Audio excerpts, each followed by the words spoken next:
the Telsey Advisory Group CEO and Chief Research Officer, Dana Telsey. And Telsey, Dana, it's great to see you again. You've been doing this for a long time on retail. And when you look at the Walmart resilience throughout this pandemic, after studying this company for so long, what's your takeaway here? Hi, Maria. Nice to be here with you. I think Walmart delivered great results. Think about what the quarter was about. It's about essentials, and nearly 70% of Walmart's sales is focused on essentials. They delivered better than expected numbers. Those e-commerce sales were tremendous, highest growth rate that they've had. And we think that overall, you're going to see these essential retailers continue to win. This uncertainty in shopping environment, they're delivering what the consumer wants, where the consumer wants, at competitive prices and for value. So Walmart's winning today, and no surprise, and I think they're going to continue to win over the foreseeable future. So what strikes you most? I mean, the comp store sales up 10%. Dana, you just said the e-commerce sales are tremendous. Walk us through what's so tremendous about this quarter. Obviously, investors are buying big time. Stock is up almost 5% right now on these numbers, Dana. Yep, I think overall what's big about the quarter is the fact that they were the only ones open during half the quarter, essentially.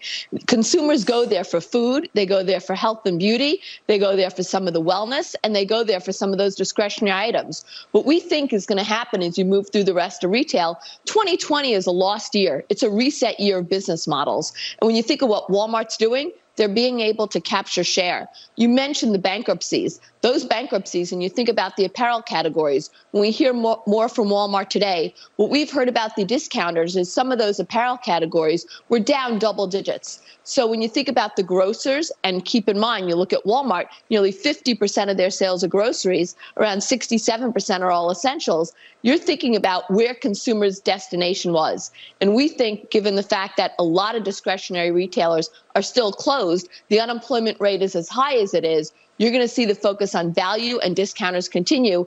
And those numbers of Walmart, the U.S. comp, the e-commerce business that they had, I can't wait to dig into the margins, but better than expected numbers. No one is giving guidance, so I don't expect any guidance, but I expect the sales growth that they had, you're going to see that basically be able to continue and be able for them to gain market share.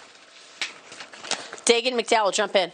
Dana, what does the world look like in terms of retail in the coming months, if not years? Because, again, a lot of these businesses that have gone bankrupt, JCPenney, Neiman Marcus filing for bankruptcy, J.Crew, JCPenney is shutting down nearly 1/3 of its stores. Yesterday, Centric Brands, a licensing company that makes products for Calvin Klein, Tommy Hilfiger, and Zac Posen, also filing for bankruptcy. This is job destruction. These are jobs that will disappear forever, potentially. And what does that mean for the broader economy? Because, again, where are these individuals who work in all these stores, where are they going to go?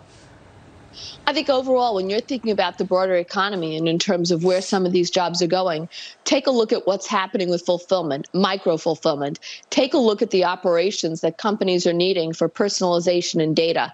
That's where you'll have some of the jobs go. But overall, keep in mind that when you're thinking about these retailers that filed bankruptcy, they were doing poorly for quite a long time. It's no surprise that JCPenney or Neiman Marcus, with the debt that they had, filed bankruptcy. We need to have sales increases in order to keep some of these employees being able to have good wages, earn jobs, and contribute back into the economy. So when you think about what's growing, it's going to be some of the technology jobs. It's going to be fulfillment and distribution. And certainly when you're hearing about the new economy in terms of what retail is going to look like in the future, platform business models are key, and having the right brands in the right real estate are where we're going to see the increases come from. And we're going to have, hopefully, new concepts develop. We always do. Every 20 years, you have new cycles of retail. Yeah. Let me ask you about the changes that you're expecting to malls and department stores and how they operate differently. I mean, fitting rooms, the protocol around the fitting room, how shoppers check out. What do you think retail looks, and how does it look different in the coming years once we get out of this, Dana? When we come out of all different crises, behavior changes. 9/11, all of a sudden, airports have many more safety procedures and protocols in place. We're going to have the same thing for retail. And whether we go operating by appointments, whether it's curbside pickup, whether it's social distancing, limiting the number of people in a store, what we all know is everyone has cabin fever, and there needs to be interaction between people when it's safe. being able to provide that safety element, whether it's an engagement and personalization or shopping, we're going to have a shopping environment overall that still provides the needs, but has to provide the wants also. And so that environment is being recrafted as we speak. And I think some of it's going to come from, in some discretionary areas, an appointment society. And so that one-to-one touch points is going to increase. And think about the data that companies are going to have. That curbside pickup, they're going to reach out to you so that they know when you want, whether it's new soaps, new shampoos, or when you run out of items to replenish it.